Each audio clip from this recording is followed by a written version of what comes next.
Halo teman-teman, kembali lagi di AHP Techno Channel. Hari ini kita akan melanjutkan pembahasan yang sebelumnya, yaitu Internet of Things. Pada kesempatan ini, kita akan membahas tentang sensor, pemanfaatan sensor atau penggunaan sensor pada device Internet of Things. Di sini saya sudah punya sensor ultrasonic. Di sini saya menggunakan SRF05 atau mungkin sama juga dengan HCSR05. Nah, di sini terus microcontroller yang saya gunakan di sini ada ESP32 DevKit V1. Ini ESP32 DevKit V1. Nah, ESP32 DevKit V1 ini sebagai microcontroller yang akan memproses sinyal yang diberikan oleh si SRF05 ini, yang setelah diprocessing nanti diolah datanya lalu dikirimkan melalui jaringan internet ke database kita yang nanti bisa dijadikan ditampilkan di website ataupun aplikasi yang akan kita gunakan untuk sistem Internet of Things. Oke, kita langsung saja ya. Pertama-tama, gimana sih sistem kerja dari SRF05? Jadi SRF05 ini bekerja seperti lumba-lumba, kelelawar. Jadi caranya itu dia mengeluarkan dulu suara ultrasonik, lalu pantulannya akan diterima oleh si satunya lagi. Nah, setelah dia keluar, lalu diterima, dia akan menghitung waktunya. Waktunya dari awal keluar hingga dia terima, berapa banyak waktunya, nanti dibagi dua, lalu menggunakan rumusan-rumusan, lalu dia menemukan jaraknya yang terbaca dari pantulan suaranya itu tuh berapa jaraknya dari rumus itu. Jadi kurang lebih sama-sama sistem kerjanya lumba-lumba, kelelawar, seperti itu. Oke, kita langsung aja ya. Kita langsung install. Pertama kita pasang dulu. Di sini saya dibantu sama kabel jumper female to female. Female to female. Saya menggunakan yang merah ini di VCC. Merah di VCC.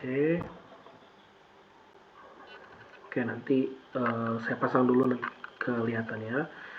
Terus coklat di trigger.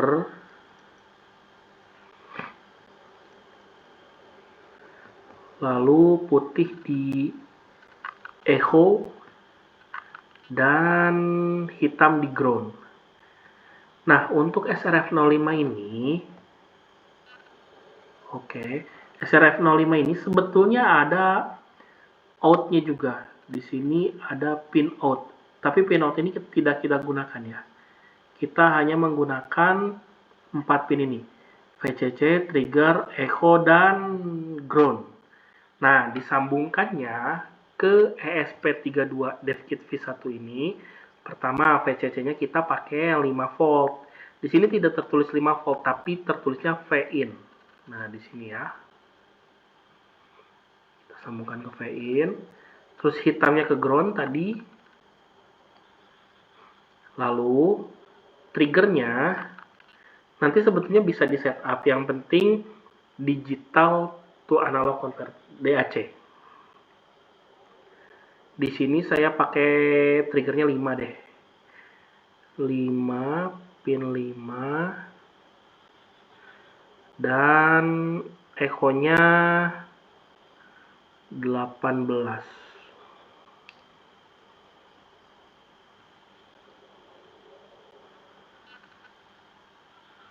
Oke, sudah terpasang semuanya.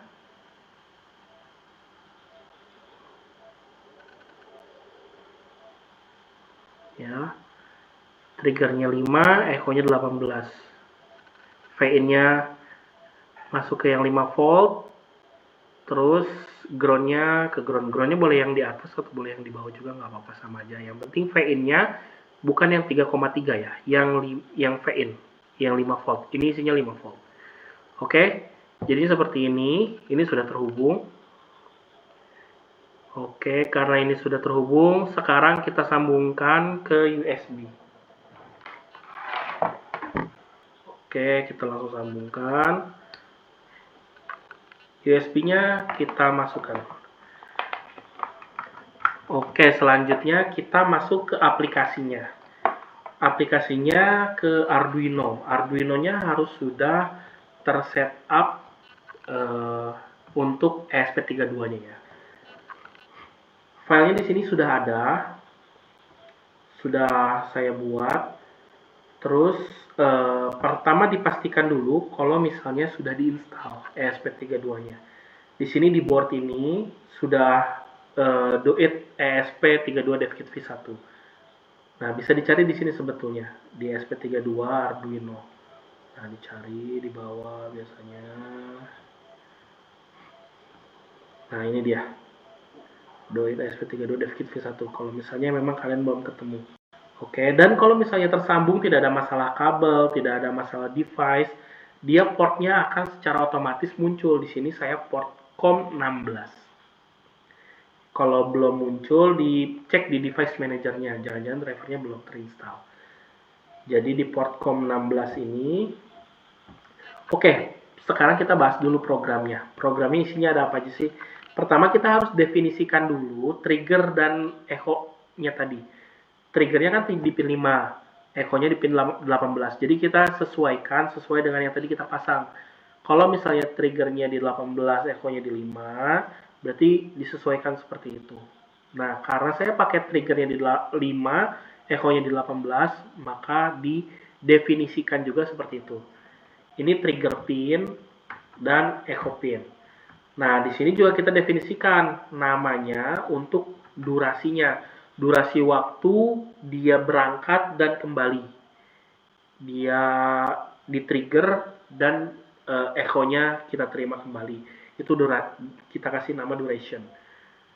Terus distance ini ketika dia sudah dikonversi nanti ya. Oke, setupnya kita di serial biginnya 115200 dulu. Terus pin mode-nya kita sesuaikan. Trig itu kan tadi yang mengeluarkannya, echo itu yang menerimanya, menerima si sinyalnya. Jadi kita bikin trig pinnya output karena dia mengeluarkan suaranya itu, dan echo-nya input. Lalu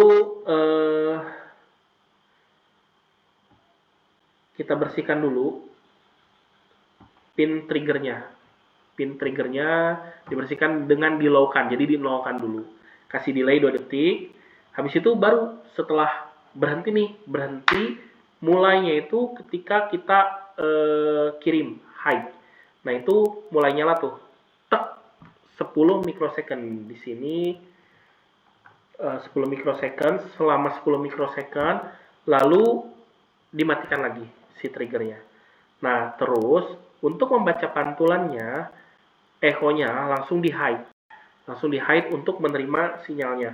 Lalu kita masukkan langsung ke rumus konversi dari waktu tadi. Nah, rumusannya sih ini rumusannya kalau dipecahkan agak panjang, jadi langsung kita pakai aja. Duration dikali 0,034. Di sini komanya pakai titik ya, jangan pakai koma. Lalu dibagi 2 karena ada jarak berangkat dan jarak pulang. Nah, makanya dibagi 2. Nah, langsung kita serial print.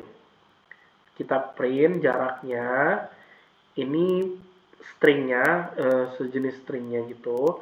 Distance ini variabelnya, variabel yang tadi dikonversi, lalu string lagi. Nah, kenapa dipakai ln ini? Biar line new line gitu.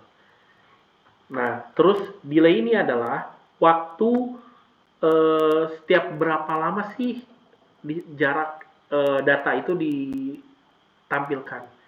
Di sini kita pakai 500 milisecond. Jadi 500 milisecond itu setengah detik. Karena 1000 milisecond itu 1 detik ya. Jadi setiap setengah detik dia menampilkan data. Setiap setengah detik dia menampilkan data. Setengah detik dia menampilkan. Oke, kalau misalnya udah selesai, kita langsung upload saja. Kalau nggak pede, bisa di-compile dulu. Tapi karena ini saya udah pede lah ya, ini langsung diupload aja. Nah, biasanya ini setiap PC beda-beda dan setiap device beda-beda. Upload pertama ini biasanya lebih lama. Tapi setelah upload kedua, ketiga, dan seterusnya itu lebih mudah.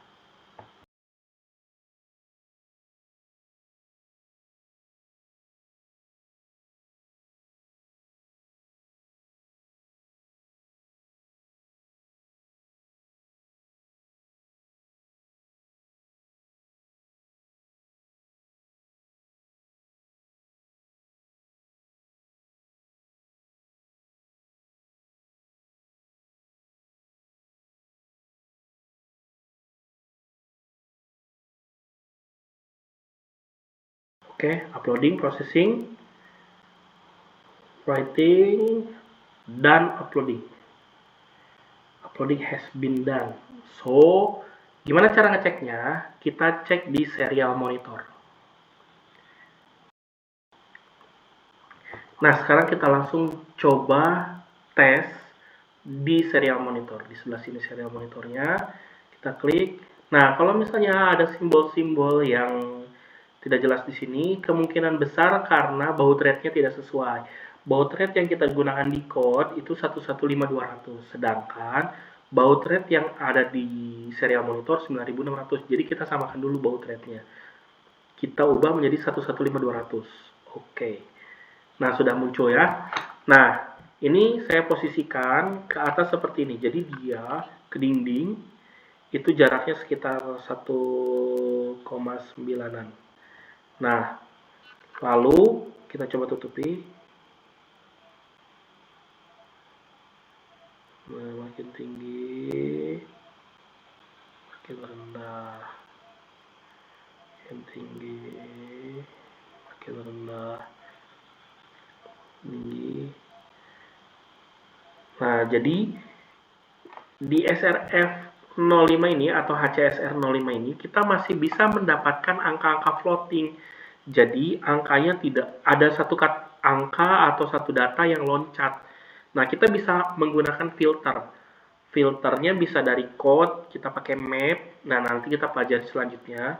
Terus atau juga kita bisa bikin average, datanya dibikin average. Jadi setelah 100 data yang masuk atau 20 data yang masuk banyak, kita rata-ratakan. Nah, nanti kita bisa take out data yang jeleknya tersebut. Jadi, data yang di luar range tersebut bisa kita take out dengan menggunakan array. Nah, itu nanti kita bisa pelajari di kemudian hari. Nah, untuk akses HCSR 05 atau SRF05 ini sudah berhasil ya. Caranya sangat mudah dan bisa diaplikasikan untuk IoT. Selanjutnya kalau misalnya mau dibikin IoT, nanti kita bisa akses atau kita buat si sistemnya ini terkoneksi ke database kita melalui jaringan internet karena dia sudah bisa terhubung ke jaringan WiFi. Oke, mungkin sekian saja dari saya untuk bagaimana cara mengakses HCSR 05 ini. Mudah-mudahan bermanfaat. Kalau misalnya teman-teman ada lagi nih sensor yang ingin dibahas atau yang ingin dicoba, coba komen di bawah biar nanti kita coba-coba atau saya bisa share gimana cara aksesnya atau tentang IoT ESP32 yang pengen teman-teman kita cobakan bisa di komen di bawah. Oke, itu saja dari saya. Terima kasih.